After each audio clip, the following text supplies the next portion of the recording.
Welcome to Versus, where I, Kevin Jones, take two things that are in the world of anime, movies, or boobies, and see which is truly better using objectiveness, for the most part.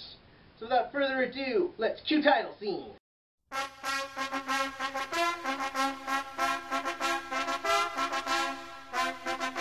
For my first installment of Versus, I've decided to compare two animes that ever since the second one premiered, people have just been comparing the shit out of them. Kill la Kill and Tenso Teppei Gurren Lagann. Why? For three reasons. 1. The ultimately stupid, awesomely done action. 2. The excessive use of boobs in like every 5 seconds. And 3. They're made by mostly the same people. Now, I have chosen to look at this objectively, while also remembering this is a subjective sort of topic. But I have chosen to keep things relatively stable by keeping it to 5 subjects: music, animation, characters, story, and overall appeal. I will judge these based on how I interpreted them and how I see them, and of course you can leave your own opinions to this in the comments section below. Without further ado, let's get started.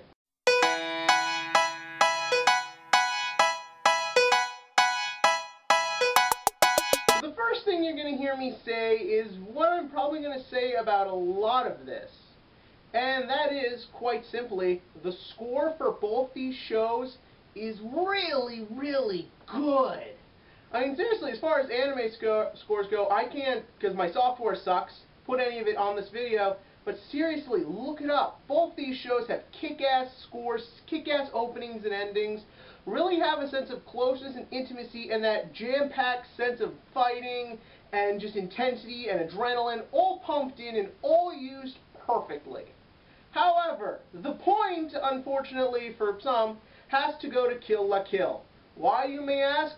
Holy crap, did you hear both the villain score and that Don't Lose Your Way shtick? Those two, to me, definitely really put the musical score for this on another level. For the first one, the villain score, it's because it has such a threatening tone to it to villains who look really ridiculous. This is no fault of Gurren Lagann's. It uses its score very well, but its villains, they had proper scores. For this one, this bad guy was completely made by it. And I just loved every second of it, and seriously, who didn't have that Don't Lose Your Way crap stuck in their head after every episode?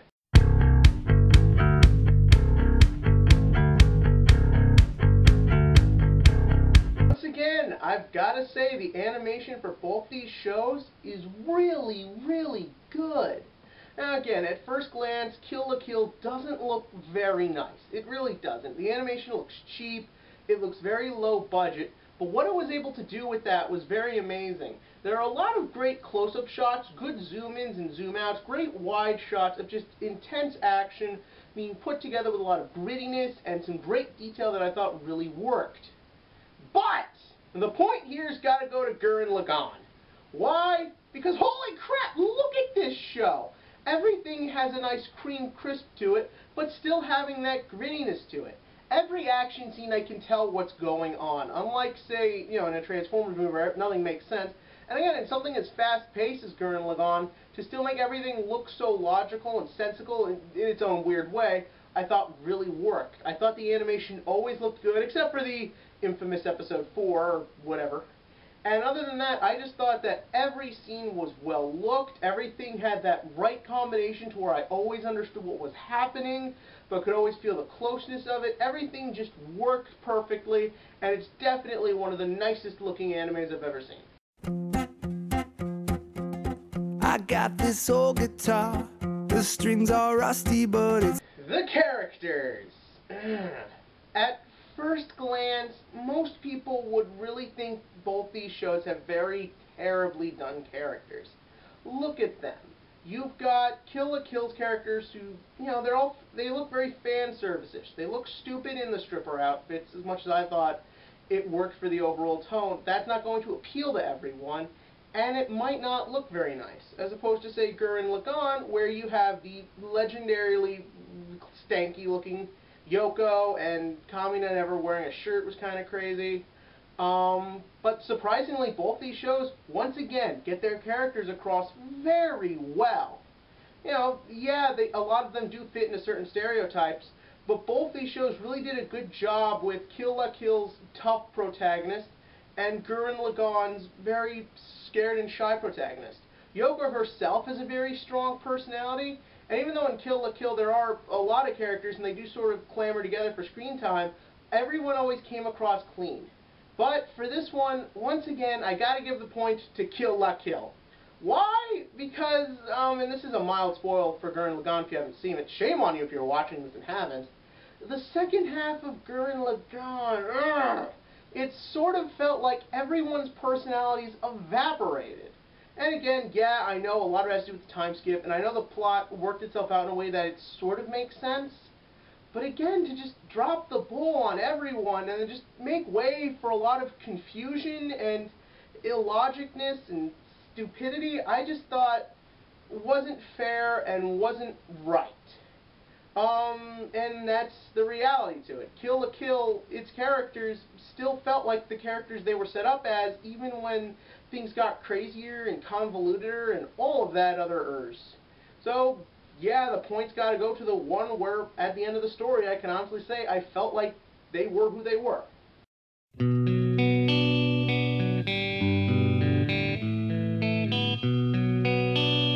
Story. Well, let's just drop the ball right here now. Both these stories are silly and ridiculous. I mean, one show is about clothing that's trying to take over the world, and the other show is about, I have no idea. Yeah, that's really what it comes down to. Gurren Lagann's plot, as I said a minute ago, goes in 80 different directions. It sort of never really comes back.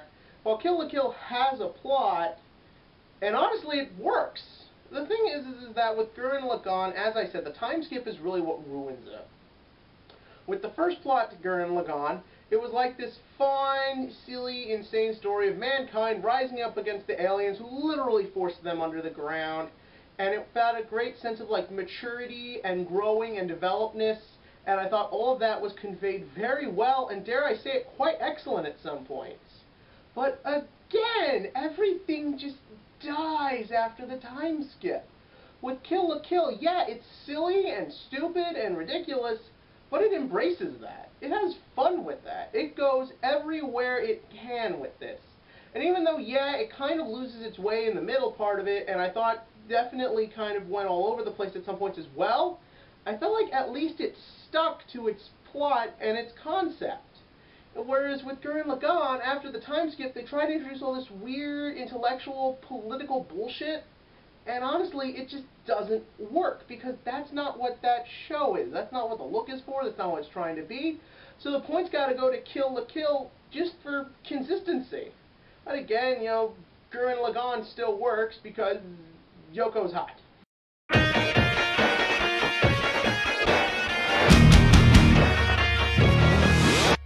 I know what you're thinking.